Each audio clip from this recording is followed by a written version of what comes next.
belentlinge boyunma. Ya belen dağlar beyiklinge boyunma. Göveşte soğuk olur yerde bağırmalar bende. Tülün derya hayvatına buğunma. Vaktin yetse uğrap yerdek bağırmalar bende.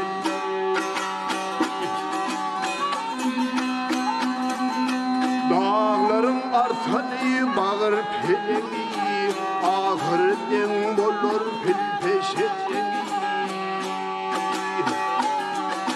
Ceyhun deryasının ilin lekene, uluğune vurlun hardek bağır.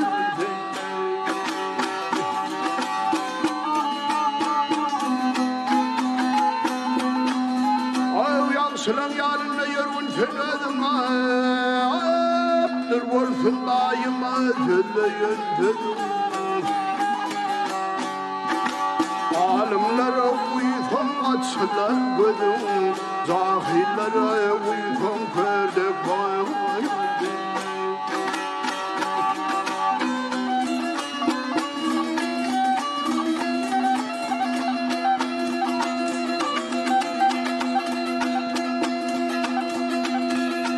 Kıyametli bir fediydim bayakta. Av karı vardır yersiz vurulun tayakta. Zalimler har olur ağlar ayakta.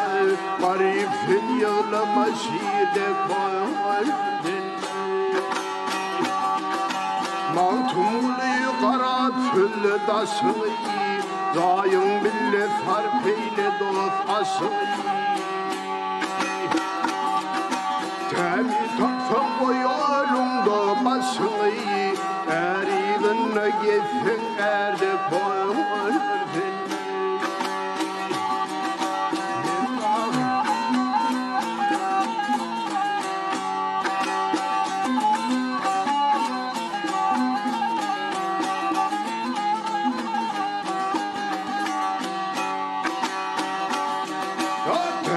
Taksan koyalımda başını, eriğinle geçsin erdek boyun.